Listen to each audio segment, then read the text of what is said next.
Hi, I'm Jamie Andreessen, a work at home mom passionate about helping entrepreneurs like you build a thriving laser business. Whether you're just starting out, looking to grow, or ready to scale your business, this podcast is for you. We'll dive deep into the world of lasers and other machine crafting equipment, cover topics like business strategies, mindset shifts, customer experience, and creative inspiration. I'll share my own experience navigating business with young kids, building a successful shop. Get ready to learn, grow, and have some fun. Welcome to Party with a Laser. Hello, and welcome to episode number 7 of Party with a Laser. Today, we are going to go over tips and tricks for the laser, and I have my lovely husband, Eric, with me. Hello. Hi. For my first tip, I'm going to go with doing hold-on pins or magnets. For the Glowforge, I love to do the wood hold-on pins that came with the Glowforge file. However, with my Mira 9, I love to use magnets to be able to hold down my projects. And that way, in case you have a little bit of wood that warps or something, the board stays flat and the magnets really just help keep it from moving around. One of my favorite tips is using masking. I think it's usually used for weeding vinyl. However, it's really helpful for masking off your projects so you don't have to use as much sandpaper afterwards. Helps keep the smoke away. I really like using the masking, especially if I painted the board first. So I will paint it and then put the masking on, and it helps keep all of it nice and clean and keeps the smoke off of it. One of the tips for using masking is make sure you sand your board first. And sometimes I'll do like a sand the board, paint it, sand a light sand again, and then do a final top coat of paint and then add the masking. And it really helps keep it nice and down and stays. Once you put the masking down, also using like a brayer or a plastic scraper to help get all the air bubbles out. And then if you are using masking, make sure you watch your laser really, really closely because the masking can come up and is easier to catch fire. So anytime there's masking in the laser, I always watch it much, much better. My next tip is to raise your wood off of it to help prevent flashback. So what I'll do is I'll take little tiny scrap pieces of wood. I like to use pieces that are about like quarter or dime size. That's all the same thickness. And I'll just keep them in a small pile like on the side of the laser. And I'll put them underneath the boards to raise it just a quarter of an inch up. And this really helps prevent flashback on the back side of your project to help reduce the charring underneath and to help clean up later on.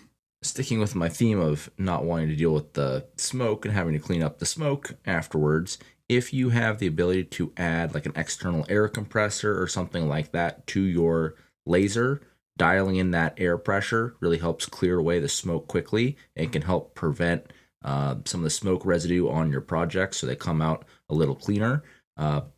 But you also have to watch for if you want some of the deeper engraves. Sometimes you want that little bit of extra smoke and charring. So balancing your settings for when you need more or less air pressure. My next tip is if you have a UV printer and a laser. I really love UV printing on wood.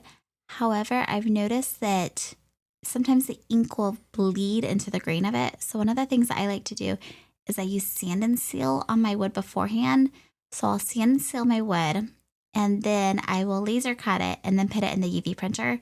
And adding that sand and seal, it just really helps make the colors more vibrant on the UV printing. If your laser has the ability to set an origin point and then has the frame feature, that can be super helpful for trying to fit your designs in on some of the odd shaped pieces of wood and whatnot so that you can maximize your scraps. That's a really great one. For my next one, it's going to be if you're cutting out a project and it has lots of little tiny pieces and you need to keep them in a certain order, what I like to do is while my project is still in the laser bed, I'll take a piece of masking tape or like painter's tape, and I will take the painter's tape and put it over all of my small pieces while it's still in the laser. And then I can lift the entire thing up and it keeps everything together. This works really good for like puzzles.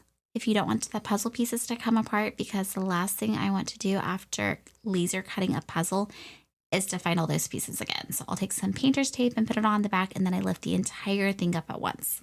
My next tip is if you're cutting something that has a lot of small scrap pieces that come out of your design that aren't necessarily small enough to fall through your crumb tray, but are still pretty tiny that it's going to take you forever to pick them up after you're done cutting and you've removed the stuff you want, putting a small shop vac or something like that next to your laser to vacuum up all those small bits and pieces helps keep the laser nice and clean. I've also seen a couple of people put dustpans in their laser. There's also there's a tool you can buy in the kitchen section. It's like a scraper that works really well to help clean it up too. Keeping on with like the small pieces thing, if you have a project with a lot of small pieces and you do a lot of projects with small pieces, I recommend getting some from a tray that you can keep all of your small pieces together. So I actually have a cabinet that I built that can hold different trays in them. I've seen a lot of people buy old baking, what are those things called? Like the baking trays that you'll see like loaves of bread stored in.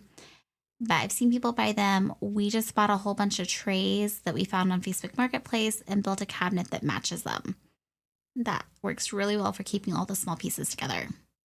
One of the things that I find myself using a fair bit in conjunction with the stuff coming out of the laser is if we've got some wood that maybe has some glue pockets or something like that we weren't anticipating, a sharp X-Acto knife nearby to help just finish off a couple of those cuts that maybe didn't quite cut all the way through can be helpful to save some of those projects. Speaking of the little like glue pockets that you might find, one of the things that we do is we'll go and cut our wood outside on a sunny day. Whenever we're cutting all of our larger 4x8 or 5x5 pieces down into pieces that fit into our laser, we will do it on a sunny day, and then we hold it up to the sunlight and we take a Sharpie and we'll circle all of those little like voids in it. Most boards don't have it. Most of the time we're pretty good. However, occasionally you get those boards that have those pockets in it, and it's so much easier just to take a Sharpie and circle it and save you the frustration later on. If you're cutting out something small on the laser that you then need to go and touch up on with a sander, it can be helpful to take the entire piece of wood that you just cut it out of and use that template to hold that smaller piece in place. So while you're sanding, it doesn't go shooting off out of your hand. It gives you something a little bit bigger to grip onto and helps stabilize that piece while you sand.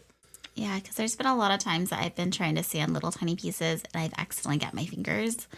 Or you'll take too much off around the edges that you don't necessarily want to take off around the edges. Or you'll push too hard and the sander will fling it across the room. That's happened a few times.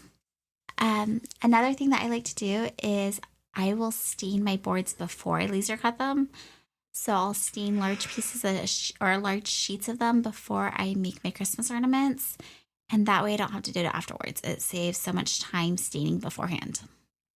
If you're using the masking though, give that paint, or if you're painting or staining and you're going to planning on using the masking, give it time to dry a little bit before you put the masking on, because the masking doesn't stick as well if you put it on too quickly.